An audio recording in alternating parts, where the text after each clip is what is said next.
Download now. CC Learning app. എല്ലാവർക്കും നമസ്കാരം. അപ്പൊ ആദ്യം തന്നെ എല്ലാവർക്കും ഞങ്ങളുടെ ഹൃദയം നിറഞ്ഞ വിശ്വാസങ്ങൾ.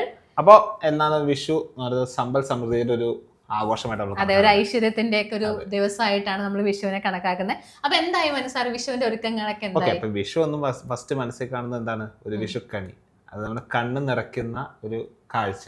അതെ അതെ. ഒപ്പം തന്നെ എന്താണ്? ഒപ്പം നമ്മുടെ വിഷു കൈനീട്ടമാണ് നമ്മുടെ ഒരു ഓർമ്മയായിട്ട് വരുന്നത് അല്ലെ? കുട്ടിക്കാലം തൊട്ട് തന്നെ നമുക്ക് വിഷു കൈനീട്ടം കിട്ടുമ്പോഴാണ് കുറച്ചുകൂടെ സന്തോഷമാവുന്നത്. അല്ലാതെ അവിടെ കൃഷ്ണനെ കാണുന്നു, കണി കാണുന്നു എന്നതിലുപരി കൈനീട്ടം കിട്ടുന്നു എന്നുള്ള കാര്യമാണ് നമ്മൾ കുട്ടിക്കാലത്ത് മെയിൻ ആയിട്ടും നമുക്ക് അത്രയും സന്തോഷം തരുന്നതെന്ന് പറയുന്നത്. പിന്നെ എന്താ, പടക്കങ്ങളൊക്കെ വാങ്ങിച്ചോ? പടക്കങ്ങളൊക്കെ ഉണ്ടാവും എന്തായാലും. പടക്കങ്ങൾ ഒരു ആഘോഷമാണല്ലോ. അതെ. അപ്പൊ നമ്മളിപ്പോ സിസിയിലും ഒരു ആഘോഷം ഇപ്പൊ നമ്മുടെ കഴിഞ്ഞ ദിവസം നമ്മുടെ സെറ്റിന്റെ മീറ്റപ്പ് ആയിരുന്നു. നമുക്ക് ഒത്തിരി റിസൾട്ട് ഉണ്ടായിരുന്നു. അതിനുപരി ഏറ്റവും സന്തോഷം തന്നത് നമ്മുടെ മീറ്റപ്പ് തന്നെയായിരുന്നു അല്ലെ? കാരണം മീറ്റപ്പിന് ഓരോ സ്റ്റുഡൻസിന്റെയും അവരുടെ സംസാരം അല്ലെങ്കിൽ അവരുടെ ഒരു ഫീഡ്ബാക്ക് തന്നെയാണ് നമ്മുടെ സിസിയിലെ ഓരോരുത്തരുടെയും സന്തോഷം എന്ന് പറയുന്നത്. ഓരോ കുട്ടികൾ അവര് എന്താണ് കടന്നുപോയ ആ സമയങ്ങൾ, സിസിയുമായി ഒന്നിച്ചു പോയ ആ സമയത്തെ ഓർമ്മകളെല്ലാം നല്ല ഇമോഷണൽ ആയിട്ട് കണക്ട് ആവുന്ന ഒരുപാട് നമ്മൾ കുറച്ച് ഇമോഷണലും ആയി. പക്ഷെ അതിലുപരി സന്തോഷം കൂടെ ഉണ്ടെന്നാണ്. കാരണം അവർ അത്രയും ഹാർഡ് വർക്ക് ചെയ്തിട്ടാണ് ഓരോരുത്തരും. ഇപ്പൊ കഴിഞ്ഞ നമ്മുടെ സെറ്റ് എക്സാം നിങ്ങൾക്ക് എഴുതി എല്ലാവർക്കും മനസ്സിലായിട്ടുണ്ടാവും. അത്രയും ടഫായിരുന്നു. കുറച്ച് കമ്പാരിറ്റീവ്ലി ജനറൽ പേപ്പർ ആണെങ്കിലും കുറച്ച് ടഫായിരുന്നു. പക്ഷെ അത് പാസ്സാവുക എന്ന് പറയുമ്പോൾ പാസ്സായവർ വളരെ ചുരുങ്ങിയ പെർസെന്റേജ് മാത്രം സ്റ്റുഡൻസ് ആണ് മൊത്തം കേരളത്തിൽ പാസ്സായിരിക്കുന്നത്. അപ്പൊ അതില് ഒരാളാവുക എന്നുള്ളത് എന്തുകൊണ്ടും വലിയൊരു കാര്യം തന്നെ ആണ് എന്നുള്ളതാണ്. ഓക്കെ. അപ്പോ സംഭവം എന്ന് പറഞ്ഞാൽ നമ്മുടെ സെറ്റ് എക്സാം എന്ന് പറഞ്ഞാൽ അത്യാവശ്യം 120 മാർക്കിന്റെ എക്സാം ആണ്. ജനറൽ പേപ്പർ ഉണ്ട്, സബ്ജക്ട് പേപ്പർ ഉണ്ട്. രണ്ടിനും പാസ്സായിട്ടും കാര്യമില്ല. അഗ്രിഗേറ്റ് എന്ന് വേറൊരു കടമ്പ കൂടിയുണ്ട്. അതെ, നല്ല കോമ്പറ്റീഷൻ ഉള്ള എക്സാം ആണ് ശരിക്കും പറഞ്ഞാൽ. എന്നാൽ നമ്മൾ ക്വാളിഫൈ ചെയ്യാൻ നമ്മൾ കഴിഞ്ഞ ഒരു 15% ആൾക്കാരാണ് ഏകദേശം നമ്മുടെ കേരളത്തിൽ മൊത്തം സെറ്റ് എക്സാം പാസ്സായത്. അപ്പൊ ഈ അഗ്രിഗേറ്റ് എന്ന വില്ലനും അങ്ങനെ ഒരുപാട് കാര്യങ്ങൾ അടങ്ങിയ ഒരു സെറ്റ് എക്സാം എന്ന പരീക്ഷ ക്രാക്ക് ചെയ്തെങ്കിൽ നല്ലൊരു രീതിയിൽ നമ്മൾ പഠിക്കണം. അപ്പൊ ശരിക്കും പഠിക്കാൻ തുടങ്ങാന്നുള്ളതാണ് ആദ്യം നമ്മൾ മനസ്സിൽ വിചാരിക്കേണ്ട കാര്യം. പഠിക്കാൻ ഒന്ന് സ്റ്റാർട്ട് ചെയ്യാനാണ് എല്ലാവർക്കും ഒരു സ്ട്രഗ്ലിംഗ് പീരീഡ് ഉള്ളത്. Starting trouble. അതെ, സ്റ്റാർട്ടിങ് ട്രബിൾ എന്ന് പറയുന്നത് ആ ഒരു സ്റ്റാർട്ട് ചെയ്യാന്നുള്ളൊരു കാര്യമാണല്ലോ.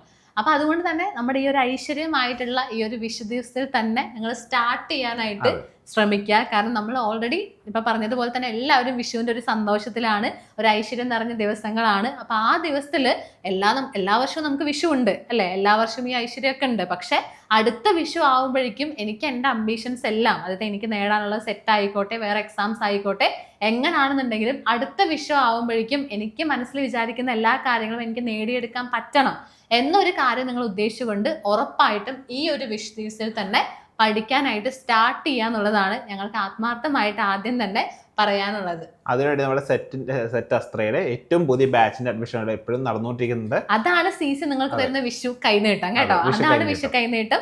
അപ്പൊ നമ്മുടെ സെറ്റിന്റെ പുതിയ ബാച്ച്, മനസ്സാറ് പറഞ്ഞ പോലെ പുതിയ ബാച്ച് ആരംഭിച്ചിട്ടുണ്ട്. അപ്പൊ ഈ ഒരു ബാച്ചിൽ നിങ്ങൾ ഇപ്പൊ തന്നെ ജോയിൻ ചെയ്ത് കഴിഞ്ഞാൽ നമുക്ക് ഇപ്പൊ വളരെ ബേസിക് ആയിട്ടുള്ള കാര്യം തൊട്ട് പഠിച്ചു തുടങ്ങാം. പഠിച്ചു തുടങ്ങാം. ഇനി അധികം ദിവസങ്ങളില്ല.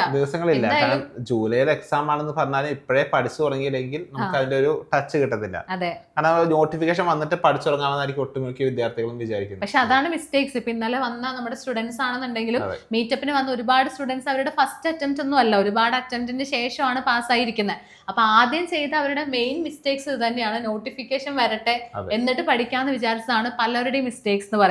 അപ്പൊ അത് നിങ്ങൾ ചെയ്യാതെ ഇപ്പൊ തന്നെ പഠിക്കാനായിട്ട് സ്റ്റാർട്ട് ചെയ്ത് കഴിഞ്ഞാൽ നമുക്ക് അടുത്ത വിഷു ആവുമ്പോഴേക്കും എന്തായാലും നിങ്ങൾക്ക് സെറ്റ് ഉടനെ കിട്ടും. സെറ്റ് അടുത്ത വിഷു ആവണമെന്നില്ല, പക്ഷെ അതിനെ തുടർന്നുള്ള എല്ലാ പഠനങ്ങളും അല്ലെങ്കിൽ എക്സാംസ് ഒക്കെ ഉണ്ടെങ്കിൽ അതൊക്കെ ക്രാക്ക് ചെയ്യാനായിട്ട് സാധിക്കട്ടെ എന്നും കൂടെ വളരെ ആത്മാർത്ഥമായിട്ട് ആശംസിക്കുകയാണ്. ഒപ്പം തന്നെ നമ്മുടെ സെറ്റ് ബാച്ചിന്റെ പ്രത്യേകതകൾ പറയണം മിസ്സല്ലേ. വീക്കിലി റിവിഷൻസ് ഉണ്ടാവും. ഒപ്പം തന്നെ നല്ല അടിപൊളി ഫാക്കൽറ്റീസ് നിങ്ങൾക്ക് ക്ലാസ് എടുക്കുന്നത്. അപ്പോൾ ബേസിക്സ് ആയിട്ടുള്ള എല്ലാ കാര്യങ്ങളും നിങ്ങൾക്ക് അടിപൊളിയായിട്ട് ക്ലിയർ ചെയ്ത് തരുന്ന അടിപൊളി മെന്റേഴ്സും ഉണ്ട്, മെന്റർ സപ്പോർട്ടും ഉണ്ട്. അപ്പം ഫാക്കൽറ്റീസിന്റെ വക നല്ല കോൺട്രിബ്യൂഷൻസ് ഉണ്ട്. ലൈവ് ക്ലാസ്, പിന്നെ എക്സാംസ്, റിവിഷൻ ടെസ്റ്റ്, അങ്ങനെയുള്ള ഒരുപാട് എല്ലാം കൂടെ ചേർന്ന ഒരു പാക്കേജ് ആണ് നമ്മുടെ ഒരു കോഴ്സ് എന്ന് പറയുന്നത്. ക്ലിയർ ചെയ്ത് അടിപൊളിയായിട്ട് പഠിക്കാൻ പറ്റുന്ന ഒരു അറ്റ്മോസ്ഫിയർ നിങ്ങൾക്ക് കിട്ടുന്നതാണ്. അപ്പോൾ സ്റ്റാർട്ട് ചെയ്ത് മാത്രം പോരാ, സ്റ്റാർട്ട് ഒരു കൺസിസ്റ്റന്റ് ആയിട്ട് കൊണ്ടുപോവുകയും ചെയ്യുക എന്നതാണ് മെയിൻ കാര്യം. ഇപ്പൊ നമുക്ക് സ്റ്റാർട്ട് ചെയ്ത് ഒരു മാസം പഠിച്ചു കഴിഞ്ഞു വീണ്ടും പിന്നെ ഉഴപ്പായി പോയാലും പ്രശ്നമാണ്. അപ്പോൾ കൃത്യമായി പഠിച്ച് നമ്മുടെ അടുത്ത സെറ്റ് എക്സാം വരെ അടിപൊളിയോട് പഠിക്കാനുള്ള ഫുൾ ഒരു പാക്കേജ് തന്നെയാണ് നമ്മുടെ കോമ്പറ്റേറ്റീവ് കറക്റ്ററിലെ അടുത്ത ബാച്ച് എന്ന് പറയുന്നത്. അപ്പോൾ എത്രയും പെട്ടെന്ന് ഈ ബാച്ചിൽ ജോയിൻ ചെയ്യുക. നമ്മുടെ താഴെ നമ്മൾ ഗൂഗിൾ ഫോം അറ്റാച്ച് ചെയ്തിട്ടുണ്ട്. അപ്പോൾ ആ ഫോം ഫില്ല് ചെയ്താൽ നമുക്ക് എന്താണ് ഈ കോഴ്സിനെ പറ്റി കൂടുതൽ ഡീറ്റെയിൽസ് നമുക്ക് അറിയാൻ പറ്റും. ഒപ്പം നമ്പറും കൂടെ കൊടുത്തിട്ടുണ്ട് താഴെ. ഒപ്പം തന്നെ നമ്മുടെ ഫ്രീ ഗ്രൂപ്പിന്റെ ലിങ്കും താഴെ പിൻ ചെയ്തിട്ടുണ്ട്. ആ ഫ്രീ ഗ്രൂപ്പിൽ നിങ്ങൾ ജോയിൻ ചെയ്യുക. അപ്പോൾ ഈ വിഷു എല്ലാവർക്കും നല്ല അടിപൊളി വിഷു ആവട്ടെ. അപ്പം എല്ലാവർക്കും വിഷു ആശംസകൾ.